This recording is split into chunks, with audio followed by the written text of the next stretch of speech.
Hello friends, welcome back to my channel. आज मैं आपके लिए टाइम ट्रेवल पर बेस्ड एक बहुत ही इंटरेस्टिंग ड्रामा की एक्सप्लेनेशन लेकर आई हूँ। तो चलिए कहानी की शुरुआत करते हैं। कहानी शुरू होती है हनाबी नाम की एक लड़की से, जिसका नए स्कूल में ट्रांसफर हुआ होता है। पिछले स्कूल में वो बहुत बुली होती थी। वो सोचती है कि इस स्कूल में मैं बुली नहीं होना चाहती, लेकिन उसकी क्लास की लड़कियां उसे अकेला देखकर सोचती है कि जरूर इसे पिछले स्कूल में खूब बुली किया जाता होगा। उन्हें हनाबी पसंद नहीं आती और वो सब मिलकर उसे बुली करने का प्लान बनाती है। उधर हनामी जब अपना फोन देखती है तो उसे उसके फोन में एक हैंडसम लड़के की फोटो दिखती है। उसे याद आता है कि सुबह वो इस लड़के से टकराई थी और शायद तब उसका फोन बदल गया था। तभी वो तीनों लड़कियां उसके पास आकर बातें करने लगती हैं। बातों ही बातों में वो उससे पूछती हैं कि क्या पिछले स्कूल में लोग तुम्हें बुली करते थे। हनामी अपने सच को छुपाना चाहती है। तभी उसके फोन में हैंडसम लड़के की फोटो देखकर वो लड़कियां चौंक जाती है। वो पूछती है कि क्या ये तुम्हारा बॉयफ्रेंड है। हनामी सोचती है कि अगर ये लड़का मेरा बॉयफ्रेंड होता तो शायद मैं इन लड़कियों की फ्रेंड बन जाती। ऐसा सोचकर वो झूठ बोल देती है कि ये मेरा बॉयफ्रेंड है। ये सुनकर वो लड़कियां चौंक जाती है। तभी उस लड़के की कॉल आती है। हनामी उसे हनी कहते हुए बात करने के लिए बाहर चली जाती है, लेकिन उन लड़कियों को हनामी की बात पर यकीन नहीं आता। बाहर कॉल पर वो लड़का हनामी से उसके स्कूल के बारे में पूछता है और फिर वो कहता है कि मैं दिन में अपना फोन लेने वहाँ आऊँगा। वापस आने पर वो लड़कियाँ हनामी से उन्हें उसके बॉयफ्रेंड से मिलाने के लिए कहती है। उनमें से एक लड़की कहती है कि मुझे नहीं लगता कि वो तुम्हारा बॉयफ्रेंड है। हनामी कहती है कि वो स्कूल के बाद मुझसे मिलने आएगा। वो तीनों कहती है कि हम भी तुम्हारे साथ चलेंगे। उनके जाने के बाद हनामी उस लड़के को कॉल करके उसकी हेल्प मांगना चाहती है, लेकिन उस लड़के का फोन लॉक होता है। फिर छुट्टी होने पर वो तीनों लड़कियां हनामी के साथ उस लड़के से मिलने जाती है। वो लड़का एक रेड कलर की कार लेकर आया होता है। इस लड़के का नाम ली होता है और वो बहुत ही हैंडसम होता है। उसे आता देखकर हनामी को बहुत टेंशन होती है कि अब पता नहीं क्या होगा। अगर इन सबको सच पता चल गया तो इस स्कूल में भी सब मुझे बुली करने लगेंगे। वो बहुत डर रही होती है, लेकिन ली आकर उसे हक करता है और पूछता है कि क्या तुमने नए स्कूल में फ्रेंड्स बना भी लिए। फिर वो उन तीनों से हनामी का ध्यान रखने के लिए कहता है। इसके बाद वो हनामी को कार में बैठा कर ले जाता है। इन सब से वो तीनों लड़कियां जैसे सदमे में आ जाती है। आगे जाकर हनामी उसका फोन वापस करती है। हनामी पूछती है कि तुम्हें मेरा नाम कैसे पता चला और तुम्हें उस सिचुएशन के बारे में भी कैसे पता चला। वो कहता है कि मैं 1 मिनट आगे का फ्यूचर पहले ही देख लेता हूँ। मैंने देख लिया था कि 1 मिनट बाद वो लड़कियाँ तुम्हारी बेइज्जती करने वाली थी, इसलिए मैंने तुम्हारी हेल्प की। हनामी सोचती है कि ये तो एक नए टाइप का झूठ बोल रहा है। हनामी उसे थैंक्स कहती है। वो कहता है कि अब से तुम्हें मेरे सारे काम करने पड़ेंगे। ये सुनकर हनामी चौंक जाती है। नेक्स्ट डे उसकी क्लासमेट आकर उसकी फोटो खींचती है। तभी जीयून नाम की लड़की उससे आकर पूछती है कि क्या तुम ली की गर्लफ्रेंड हो। हनामी कुछ जवाब नहीं दे पाती। तभी दूसरी लड़की जीयून को बताती है कि ली ने खुद कहा था कि ये उसकी गर्लफ्रेंड है।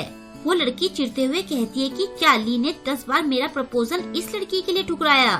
फिर वो हनामी से उसके पेरेंट्स के बारे में पूछती है। हनामी कहती है कि मेरे पेरेंट्स की डेथ बहुत पहले ही हो गई थी। मैं अपने रिलेटिव के यहाँ रहती हूँ। ये सुनकर जीयून कहती है कि क्या ली को भिखारी पसंद है।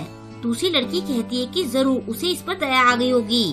जीयून कहती है कि वो कभी किसी के मामले में इंटरफेयर नहीं करता है और फिर वो बाहर चली जाती है। बाहर जाकर जीयून कहती है कि ये दूसरे शहर से यहाँ केवल पढ़ने तो नहीं आई होगी, जरूर इसने वहाँ कुछ गड़बड़ की होगी। वो लड़की कहती है कि मैंने हनामी की फोटो सोशल मीडिया पर डाली है, अब हमें सब पता चल जाएगा। तभी उन्हें हनामी के बारे में मैसेज आ जाता है। वो दोनों अंदर जाती है और हनामी को गटर कहकर बुलाती है। तब हनामी अपने पास्ट का याद करती है। उसके पिछले स्कूल में उसका निकनेम गटर था। वो दूसरे शहर में अपनी दादी के साथ रहती थी। उसकी दादी बीमार रहती थी। उसकी दादी को भूलने की बीमारी थी। बचपन में हनामी बीमार पड़ी थी, तब उसके पेरेंट्स उसे देखने आ रहे थे और रास्ते में उनका एक्सीडेंट हो गया था।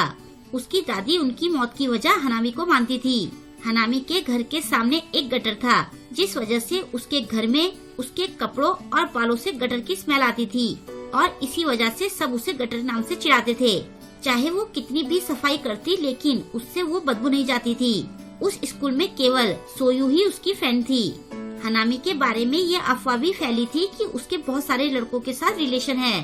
फिर एक दिन अचानक उसकी दादी की डेथ हो जाती है। वो सुसाइड करने की सोचती है, लेकिन ली आकर उसे बचा लेता है। उसे समझ नहीं आता कि ली उसकी मेमोरी में क्या कर रहा है। अब कहानी वापस प्रेजेंट में आती है। उसकी क्लास की लड़की कहती है कि तुम्हारे पास रहने वाले सब लोग मर जाते हैं, क्या तुम शापित हो? हनामी उन्हें सॉरी कहकर चली जाती है। बाहर जाकर वो लड़की हनामी को सॉरी कहती है। जीयून कहती है कि मैं पिछले 3 सालों से ली को प्रपोज कर रही हूँ, लेकिन उसने हर बार मुझे मना कर दिया। इस वजह से मुझे तुम पर गुस्सा आ रहा था। ये सुनकर हनामी उन्हें सच बता देती है कि ली उसका बॉयफ्रेंड नहीं है, उसने बस मेरी मदद की थी। जीयून पूछती है कि उसने तुम्हारी हेल्प क्यों की?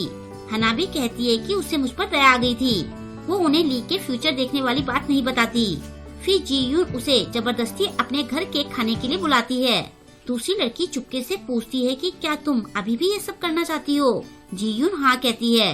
फिर वो दोनों उसे अपने साथ ले जाते हैं, लेकिन वो दोनों हनामी को 3 लड़कों के पास लेकर जाती है। फिर वो हनामी को उनकी तरफ फेंकते हुए कहती है कि तुम्हें इसके साथ जो करना है कर लो। ये सुनकर हनामी चौंक जाती है। जीयून कहती है कि तुम्हें मुझसे नहीं उलझना चाहिए था। जब वो लड़के हनामी को टच करते हैं तो हनामी उन्हें धमकी देती है कि मैं शोर मचा दूंगी।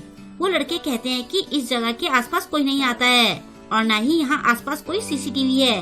ये सुनकर हनामी और डर जाती है। फिर वो तीनों आपस में रॉक पेपर सीजर करते हैं कि हम में से पहले कौन हनामी के साथ रिलेशन बनाएगा। हनामी वहाँ से भागना चाहती है, लेकिन जीयून उसे रोक देती है। वो हनामी को पंच मारकर वहाँ गिरा देती है।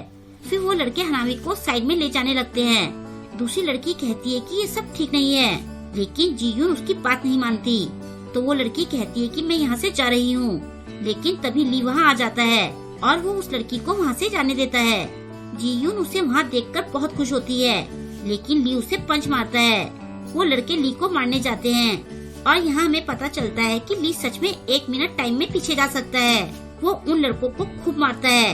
एक लड़का ली को चाकू मार देता है तो ली टाइम में पीछे जाकर उसके चाकू से बच जाता है। इसके बाद वो हनामी के पास जाकर उसे घर चलने के लिए कहता है। अब ली अपने पास्ट को याद करता है। नेक्स्ट सीन में हनामी को ली के सामने से जाते हुए हम देखते हैं। वो उसे रोककर प्रपोज करता है, लेकिन हनामी उसे इग्नोर कर देती है।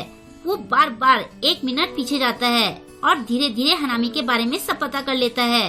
वो पास्ट में चुटकी बजाने से जाता है, लेकिन यहाँ पर हम देखते हैं कि हनामी की पर्सनैलिटी बिल्कुल चेंज रहती है। सब पता करने के बाद उसे पता चलता है कि हनामी को बुक पढ़ना बहुत पसंद है। तभी वो देखता है कि एक लड़का हनामी को परेशान कर रहा होता है। ली जाकर उसे बचाता है, लेकिन वो लड़का उसे पंच मारकर गिरा देता है। ली टाइम में पीछे जाकर उसके पंच से बचकर उस लड़के को पीट देता है। वो बड़ा खुश होता है कि अब हनामी मेरी तारीफ करेगी, लेकिन हनामी उसे खूब डांटती है और उस लड़के को अपने घर ले जाती है। ली फिर टाइम में पीछे जाता है और इस बार वो उस लड़के से पंच खाता है और ऐसे दिखाता है जैसे कि उसे बहुत चोट लगी है। अब हनामी उस लड़के को डांटकर भगा देती है। वो देखती है कि ली के हाथ में चोट लगी होती है, तो वो उसकी मरहम पट्टी के लिए उसे अपने घर ले जाती है। वहाँ जाकर ली उससे उस लड़के के बारे में पूछता है। वो कहती है कि पहले वो लड़का मेरा अच्छा फ्रेंड था, फिर एक दिन अचानक से उसने मुझे प्रपोज कर दिया और तब से वो मेरे पीछे पड़ा हुआ है। इसके बाद ली उससे बुक्स के बारे में बात करना शुरू कर देता है और फिर वो दोनों फ्रेंड्स बन जाते हैं और कुछ दिनों बाद वो दोनों कपल बन जाते हैं। उनको कपल बने 1 महीना हो जाता है। ली उससे कहता है कि हमने अभी तक एक बार भी किस नहीं किया है। हनामी कहती है कि रिलेशनशिप में किस करना जरूरी नहीं होता है। वो कहता है कि आजकल तो लोग कपल बनते ही किसिंग के साथ साथ काफी कुछ करना शुरू कर देते हैं। ये सुनकर हनामी उसके गाल पर किस करती है और कहती है कि अब तो तुम खुश हो ना। वो कहता है कि इसे किस नहीं कहते हैं, किस तो होठों पर होती है। तभी हनामी उसे अचानक से होठों पर किस कर देती है। फिर ली भी उसे वापस उसके होठों पर किस करता है। इसके बाद वो दोनों घर जाते हैं। हनामी को ठंड लग रही होती है तो वो उसे अपना स्वेटर दे देता है। हनामी उसे स्वेटर पहनकर दिखा ही रही होती है कि तभी एक कार आकर उसे ठोक देती है और हनामी की डेथ हो जाती है। ली तो अपनी जगह पर सुन हो जाता है। वो सोचता है कि ऐसे खड़े रहने से कुछ नहीं होगा, मुझे 1 मिनट पीछे जाकर हनामी को बचाना होगा। वो पीछे जाने के लिए चुटकी बजाता है और चुटकी बजाते ही वो अपने कमरे में होता है। खुद को अपने रूम में देखकर वो चौंक जाता है। वो अपना फोन उठाकर हनामी को कॉल करना चाहता है, लेकिन उसके पास हनामी का नंबर नहीं होता। जब वो डेट चेक करता है तो वो और भी ज्यादा चौंक जाता है।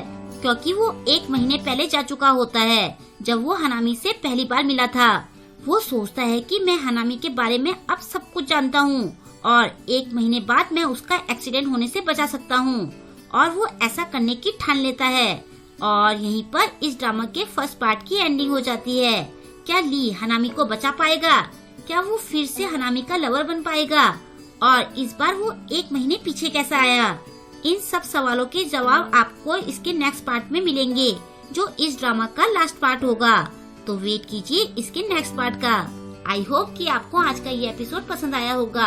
आपको आज का ये एपिसोड कैसा लगा मुझे कमेंट करके जरूर बताएं, और वीडियो को लाइक और शेयर करना ना भूलें। अगर अभी तक आपने मेरे चैनल को सब्सक्राइब नहीं किया है तो प्लीज मेरे चैनल को सब्सक्राइब कर ले, और लेटेस्ट वीडियोस की नोटिफिकेशन पाने के लिए बेल आइकन को प्रेस करना ना भूलें। मिलते हैं जल्द ही इसके नेक्स्ट वीडियो के साथ। Thank you.